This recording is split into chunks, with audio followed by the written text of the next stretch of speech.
Liverpool Football Club are currently in a state of shambles, if that's the way I can put it. Liverpool have currently got 5 losses this Premier League season, which is already more than the past 2 seasons alone. What's going on? Is it the fact that they're spending the money in the wrong way? Are they not bringing the best players possible that they can in? Is it time for Jurgen Klopp to leave? Is it time to move on from some of their older players like Mo Salah? Are they paying players too much for what they're getting out of them? Let's talk about it. First thing I want to speak about is Darwin Núñez. I feel like this goes as a point of, we all know what Darwin Núñez is like. There's the memes out there, everyone's sort of making fun of him. Rightly so, I feel. But I think Núñez, as soon as he calms down, sort of meditates himself into the Premier League. He sort of just calms himself down. He knows where he is. He's going to be at Liverpool a while. He gets that in his head. I think this kid could be an absolutely prolific goal scorer. I think he could be. He's so far had 23 appearances for Liverpool, and he has scored 10 goals in them 23, which is not too bad.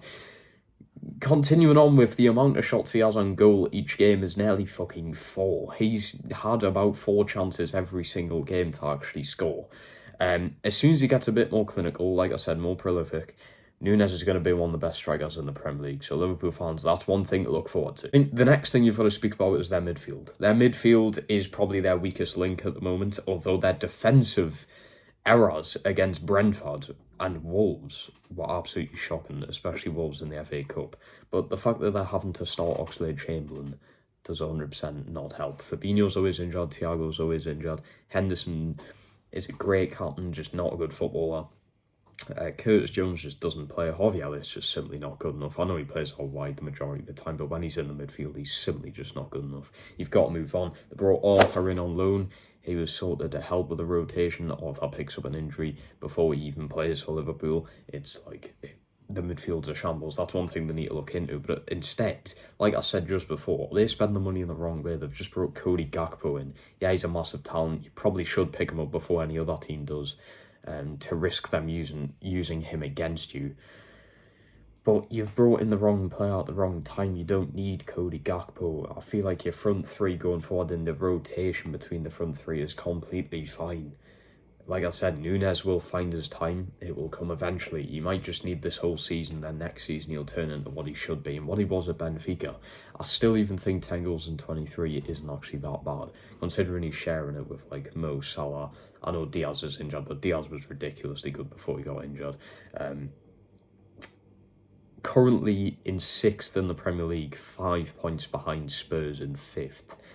They're obviously going to close that gap.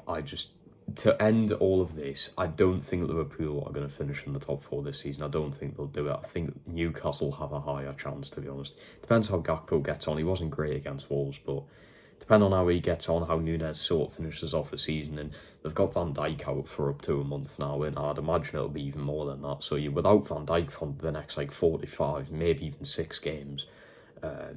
Yeah, that could possibly be another thing, trying to get a defender in on loan and then get a central midfielder in permanently. Someone like Milinkovic-Savic, who they've been linked to in the past, could definitely help them. But if you guys are enjoying these daily videos, please smash that like button, subscribe to the YouTube channel, and I'll see you tomorrow for the next one.